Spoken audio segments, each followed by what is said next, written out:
इस कार्यक्रम के पुण्यार्जक हैं श्रीमान राजकुमार जैन, धर्मपत्नी सुलोचना जैन, पुत्र श्री राहुल मोनिका जैन, बेटी दामाद प्रवीण रूबी जैन, कुमारी पुण्या एवं समस्त डेरिया परिवार। प्रतिष्ठान Atishay filling station, petrol pump Kurwai, जिला Vidisha, Madhya Pradesh. Shrimati Manju Jain, Shrimati Tinkle, Ankit ji, Shrimati Rimpal Avinash ji, Shrimati Aashi Charlie ji, Harshit Aavi Lavanya, Labhansh Jain ply board Jagdalpur, Shrimati Manju Jain, Rakesh Jain, Anju Jain, Kriti Jain, Shruti Jain, Kala Pipal Mandi, जिला शाजापुर, मध्य प्रदेश। श्रीमती सुशीला देवी जी, भागचंद जी जैन, प्रीति, रवि सीए, रिद्धि, काव्या एवं समस्त काशलीवाल परिवार, सूरत। सुनील कुमार, किरण गंगवाल, अंकुर, नेहा गंगवाल, अंकित, सुगंध गंगवाल, एकांश, अन्वेशी, मानविक एवं समस्त गंगवाल परिवार, पंचशील नगर, अजमेर। श्रीमती सीमा, विक्रम जैन, बेतिगा, आयुषी एवं आयुष जैन, ओसवाल मॉल, तिलक नगर, इंदौर, मध्य प्रदेश। श्री विनोद जैन, श्रीमती सुमन जैन, गौरव जैन, नेहा जैन, सौरभ जैन, ईशु जैन, अन्वी जैन, प्रियाल जैन,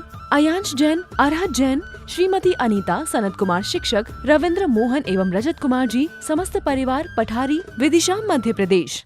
आज भी प्रभु भक्ति के लिए, गुरु भक्ति के लिए एक बार फिर उपस्थित हुए हैं। हम सभी विगत दिनों से पूजन के सार को समझ रहे हैं। पूजन का सार बड़ा दुर्लभ है। जीवन का विस्तार तो बहुत बड़ा है, पर पूजन का सार बड़ा दुर्लभ है। पूजन का सार इसलिए दुर्लभ है क्योंकि पूजन के विस्तार को समझा नहीं है। पूजन के विस्तार को यदि हम समझ लेते तो जीवन का उद्धार अवश्य हो जाता। पूजन करते हैं, लेकिन पूजन हमारी बाह्य क्रिया बनकर के रह गई है। संत कहते हैं ये तुम्हारी पूजन की क्रिया अंतरंग की तरंग को तरंगित कर देती है, तो तुम्हारी पूजन का सार विस्तार सब समझ में आ सकता है। हम पूजन रोज करते हैं, पढ़ते भी हैं। यही विधि ठाणो होय के प्रथम पढ़े जो पाड़, और धन्य जनेश्वर देव तुम नासे कर्म जो आठ। भगवान से प्रार्थना करते हैं, अनुरोध विनती करते हैं, अर्चना करते हैं, अनर्घ पद प्राप्ताय भी बोलते हैं, लेकिन वो अर्घ अनर्घ तुम्हारा कितना सही है? संत कहते हैं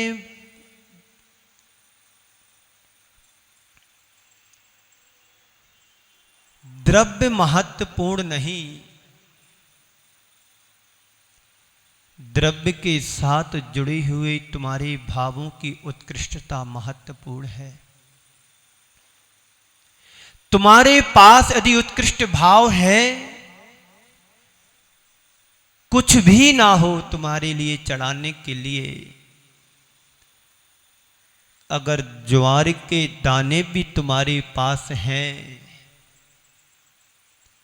श्रद्धा और भक्ति से समर्पित होकर के ज्वार के दाने भी तुमने यदि प्रभु के चरणों में अर्घ में चढ़ा दिए, तो तय मान के चलना वह ज्वार के दाने भी मोती बन जाते हैं।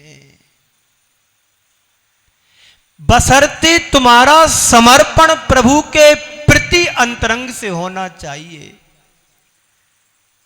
भावों की अभिव्यक्ति जब तुम्हारे हृदय में प्रकट हो जाती है, तो ज्वार के दाने भी मोती बन जाते हैं। कहानी सबको पता है।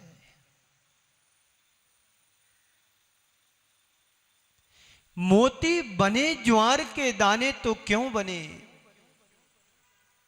और सेठ के मोती ज्वार के दाने बन गए, कोयला बन गया।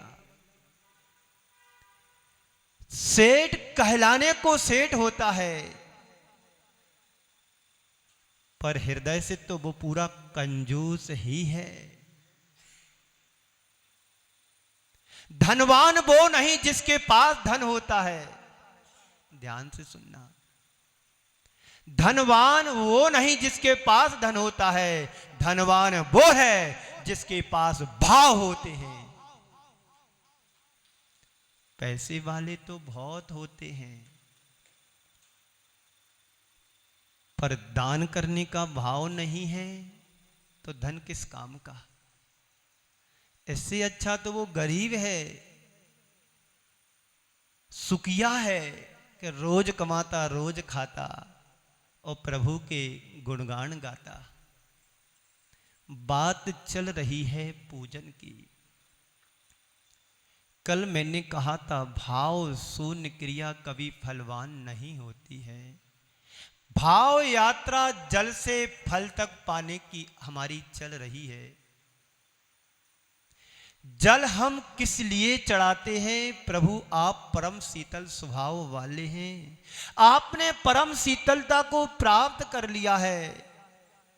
मेरी आत्मा अत्यंत संतप्त है, मैं अपनी आत्मा को चाहता हूं कि शीतल बनाऊं, इसलिए जल लेकर के आपके चरणों में जलम निरुपामेति स्वाहा करता हूं। आप जैसी शीतलता पाने के लिए मैं आपके चरणों में आया हूं।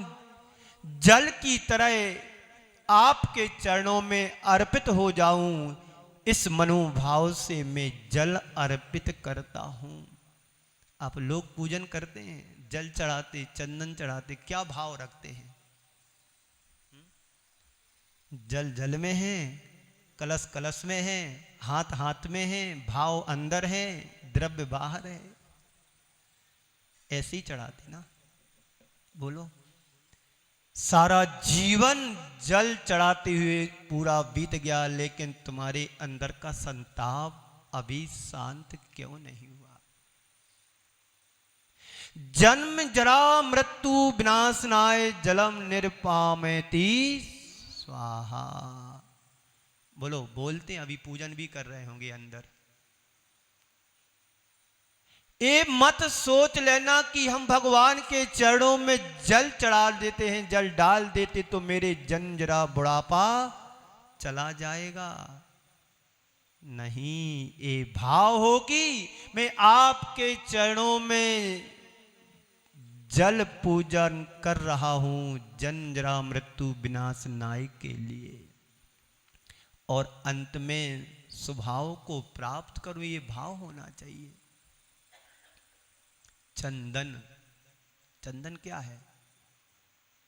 जो स्वयं अंदर में शीतल होता है और जो उसके संपर्क में आता है उसके संताप को दूर कर देता है, वो चंदन। चंदन शीतलता का प्रतीक माना गया है। संसार में जो भी दाह है, संताप होते हैं, संसार में जो भी तकलीफ पीड़ा होती है, दाह अंदर होती है, ज्वर होता है। एक बार शिखर जी की बात है, रात्रि का समय था, 10-11 बज रहा होगा। प्रमाण सागर जी महाराज को अचानक सिर में दर्द हुआ। ब्रह्मचारी मेरे को बुलाने आए कि महाराज श्री को बहुत तकलीफ जैसी हो रही है, सिर में दर्द है। मैंने देखा, वास्तव उनको पीड़ा थी। कुछ उपचार समझ में नहीं आया तो तुरंत गया, एक वैद्य हैं आर.डी. मिश्रा, नाड़ी वैद्य, उनको फोन लगवाया। उन्होंने फोन को उठा करके पूरी जानकारी ली, बताया तो उन्होंने कहा कि चंदन यदि कहीं पर मिले तो घिस कर के उनके माथे पर लगाओ।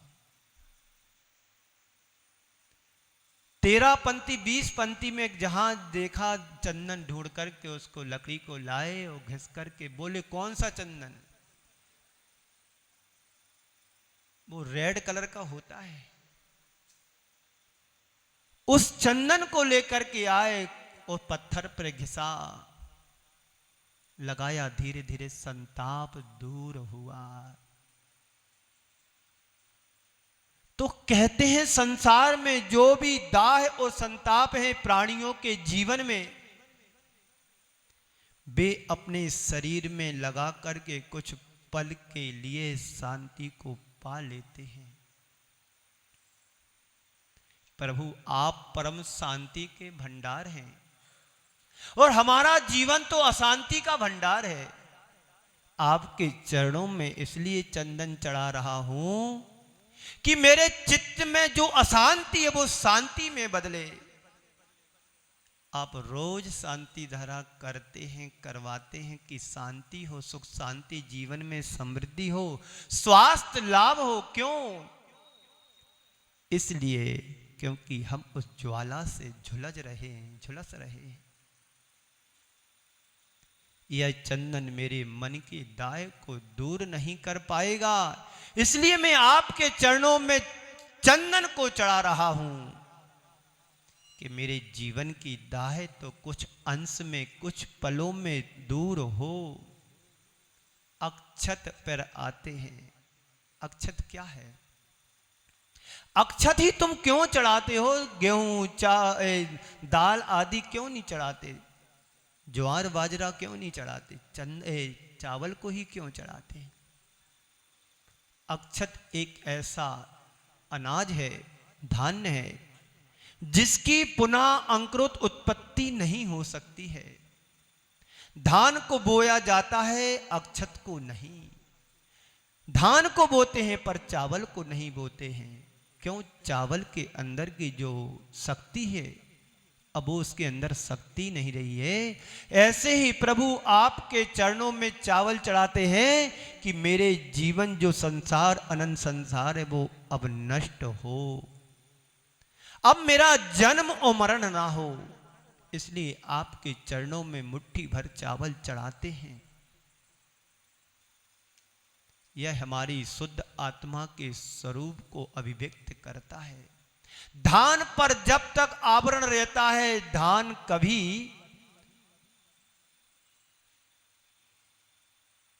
अंकुरित से रहित नहीं हो सकती है। और जैसे ही धान से आवरण अलग होता है, वो सारे कर्मों से नष्ट हो जाता है। संत कहते हैं ऐसे ही हमारी आत्मा के ऊपर कर्मों का आवरण चढ़ा हुआ है। जब तक कर्म हमारी आत्मा से जुड़े रहेंगे, तब तक हमारा संसार में जन्म मरण होता रहेगा। जब तक धान के ऊपर उसका आवरण लगा रहेगा, तब तक धान अंकुरित होती रहेगी, नष्ट विनष्ट जन्म लेती रहेगी।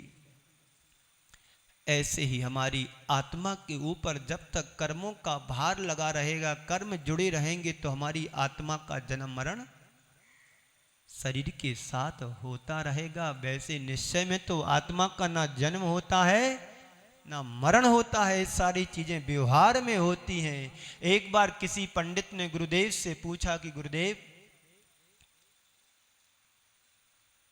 व्यवहार में जन्म मरण होता क्या, निश्चय में भी होता है? गुरुदेव ने कहा कि जो कुछ होता है व्यवहार में होता है, निश्चय में ना जन्म होता है ना मरण होता है। तो जब तक हमारी आत्मा पर कर्मों का आवरण है, तब तक जन्म मरण का चक्कर लगा ही रहेगा। जैसे ही धान से छिलके का आवरण अलग होता है, शुद्ध आत्म स्वरूप को प्राप्त कर लेता है, वैसे ही हमारे अंदर कर्मों का आवरण अलग होता है, तो यह आत्मा परम धाम को प्राप्त कर लेती है। छोटी छोटी बातें हैं, समझने की हैं। रोज पूजन करते हैं, जल भी चढ़ाते, चंदन भी चढ़ाते, अक्षत भी चढ़ाते, पुष्प भी चढ़ाते हैं। तो हे भगवान, मेरे जीवन का मेरा जीवन जो खंड खंड है, मैं आपके चरणों में अक्षत इसलिए चढ़ा रहा हूं कि मेरा जीवन अखंडित बने। पुष्प पुष्प आपके चरणों में इसलिए चढ़ाता हूं, प्रभु आप काम विजेता हो, आपने काम को जीत लिया है, आप जगत विजेता हैं, आप त्रिलोक पूज्य बन गए हैं, आपने सबकी दुर्बलताओं को दूर कर दिया है। कामदेव भी आपको देख करके थर थर कांपता है। क्या करें, आपके द्वारा आपसे हारा हुआ काम सबको सता रहा है। पुष्प चढ़ाते हैं तो क्या बोलते हैं, काम बाण विनाशनाय पुष्पम निरुपामति। हे प्रभु मैं क्या करूं, आपके द्वारा हारा गया काम भी मेरे को सता रहा है। हे प्रभु मैं पुष्प इसलिए चढ़ा रहा हूं कि आप जैसा मैं विजेता बनूं। नैवेद्य इसलिए चढ़ाते हैं कि भगवान भूखे हैं, भगवान के चरणों में अच्छा चावल पका करके, खीर बना करके, अच्छे पकवान बना करके चढ़ाओ, जैसा लिखा है नैवेद्य में है। क्या क्या लिखा है, पढ़ो, पुरानी पूजन धानत राय की, मंगत राय की है, घेवर और हाँ, भगवान भूखे हैं इसलिए मैं चढ़ा रहा हूं। इस कार्यक्रम के पुण्यार्चक थे श्रीमान राजकुमार जैन, धर्मपत्नी सुलोचना जैन, पुत्र श्री राहुल मोनिका जैन, बेटी दामाद प्रवीण रूबी जैन, कुमारी पुण्या एवं समस्त डेरिया परिवार। प्रतिष्ठान Atishay filling station, petrol pump Kurwai, जिला Vidisha Madhya Pradesh. Shrimati Manju Jain, Shrimati Tinkle Ankit ji, Shrimati Rimpal Avinash ji, Shrimati Aashi Charlie ji, Harshit Aavi Lavanya, Labhansh Jain ply board Jagdalpur, Shrimati Manju Jain, Rakesh Jain, Anju Jain, Kriti Jain, Shruti Jain, Kala Pipal Mandi, जिला शाजापुर मध्य प्रदेश। श्रीमती सुशीला देवी जी, भागचंद जी जैन, प्रीति, रवि सीए, रिद्धि, काव्या एवं समस्त काशलीवाल परिवार सूरत। सुनील कुमार, किरण गंगवाल, अंकुर नेहा गंगवाल, अंकित सुगंध गंगवाल, एकांश अन्वेषी, मानविक एवं समस्त गंगवाल परिवार पंचशील नगर अजमेर। श्रीमती सीमा, विक्रम जैन, बेतिगा, आयुषी एवं आयुष जैन, ओसवाल मॉल, तिलक नगर इंदौर मध्य प्रदेश। श्री विनोद जैन, श्रीमती सुमन जैन, गौरव जैन, नेहा जैन,